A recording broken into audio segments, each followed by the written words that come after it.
Ever wondered if you've not noticed autism in adults, or if there's a characteristic and you think, is that autistic? In this video, I'm sharing with you 5 ways that you've never seen autism in adults before, coming up.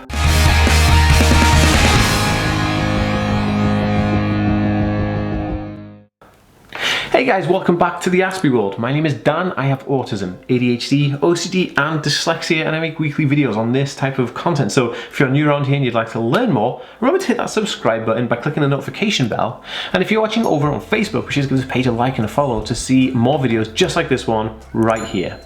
Okay guys, in this video I'm covering 5 really interesting ways that you've not seen autism in adults before, and you better make sure you stay to the end of the video to watch every single one of them because these are really interesting. Hey guys, welcome back to the TheAspieWorld. Super pumped to have you here for another video. Love it. I love doing videos. I love seeing each and every one of you. And I'd love to know, are you an adult on the autism spectrum or just a friend of somebody on the autism spectrum? Leave me a comment in the comment section down below. I'd love to have that conversation with you because I read and respond to every single comment. Super awesome. And also guys, why don't you check out my Instagram page, because I have loads of other posts on Instagram with blog posts about autism and help and tips and tricks and hacks and all that stuff, and it'd be super awesome. And you can also hit me up in the DMs on Instagram as well. I reply to everybody, so yeah, go do that now. Cool, so this is kind of a way of seeing autism in adults like you've never seen it before, and I'm super pumped about this because I wanted to do this video for a while and talk about other things that are you know, characteristics of someone on the autism spectrum that are not as common as typically, you know, like you might hear on the National Autistic Society website or in like a pamphlet or leaflet or if you ask your doctor. So yeah, here goes nothing.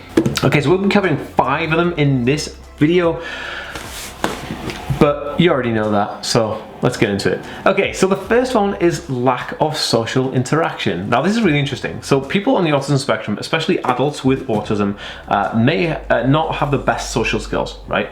And because you know, having an autism spectrum condition does impact your social ability because it's a communicative issue. It hits the communication part of the brain. So, you know, if you're an adult on the autism spectrum, conversations at the water cooler at work are not going to be something that comes easy to you, and or you may say the wrong thing and cross boundaries of things people don't usually say at water coolers, like having a filter for what you say, you know, swearing or saying something that may be considered rude or crude. So bad or lack of social interaction is a huge factor and a huge contender for when you're trying to think, is this person on the autism spectrum? This is a covert one that slips under there, because a lot of people could like brush it off as being, oh, he's just rude, or you know, whatever. But in terms of having an interaction where you are socially aware and socially understanding the social norms and the social conventions that are within that circle, people on the autism spectrum don't have that. So that's something to definitely think about and look out for when you're dealing with people on the spectrum.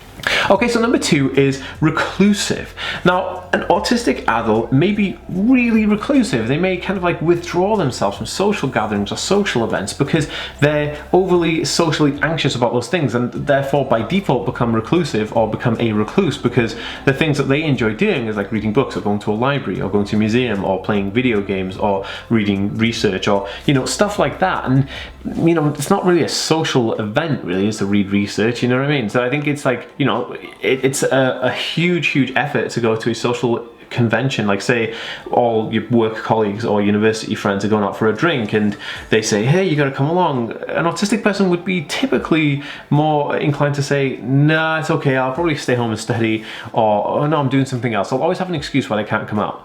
And I've been like this my whole life as well. My friends say it, rather than just say to them, hey, I'm going to be honest, I have autism, this kind of doesn't entertain me and freaks me out a bit, and I've got social anxiety as well, so I'm not going to come out. I kind of say to them, oh, you know, I've got this thing, I've got to do that, you know, and then they kind of think you're just fobbing them off because you don't want to hang out with them because you don't like them.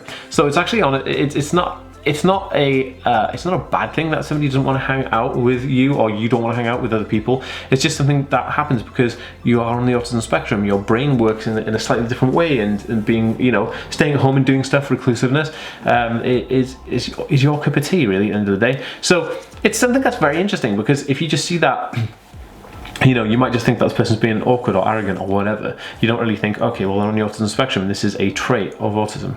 Super interesting. Okay, number 3, obsessive intense interest.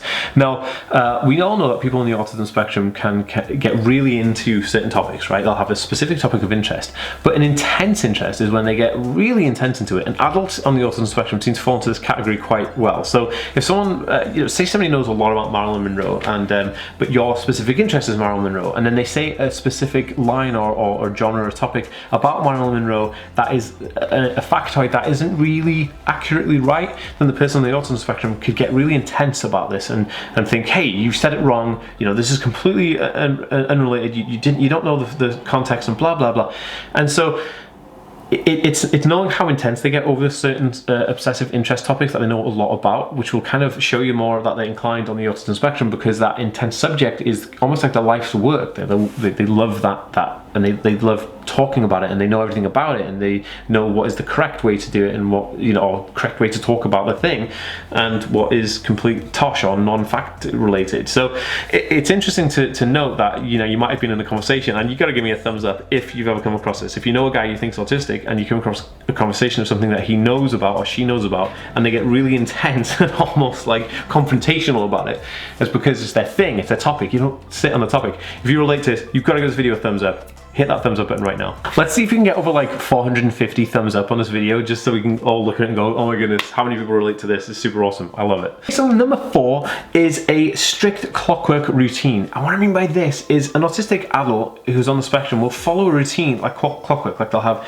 food at the same time every day. They'll go for lunch at the same time every day. They will, they'll know exactly when to go and get a snack or make a tea at the same time every single day. They'll know what time they're going to leave to go home at the exact same time every single day. And if they can't go home at that time, then they start freaking out. Or if they can't go to lunch at that time, then they'll start freaking out. It's kind of like a comfort thing, like having a strict routine like clockwork, but it is exactly that. It's a clockwork routine that someone on the autism spectrum will do. They'll have the same food every single day, because you could literally set your watch by them, because you know exactly how they're going to be. Even to the fact that, yes, they'll probably be late because you're supposed to start work at 9 o'clock and they're not there until 9:10, but they'll come in at 9:10 every single day. The routine is exactly what it is, and it runs by clockwork, and I think that is very, very interesting.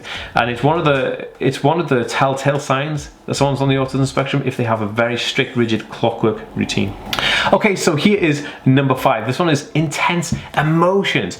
Now, people on the autism spectrum who are autistic in adulthood are more likely to be not able to control their emotions. They may be very angry for no reason. They may have really bad anger management. They may have really bad tempers. They may have really uncontrollable upset when something happens that you might think, well, that wasn't really that intense, but to them it's kind of like really upsetting, because there's no way to control emotions. Now, everybody in the autism spectrum has an issue with this, but the older you get, the more situations are around where emotions will be higher.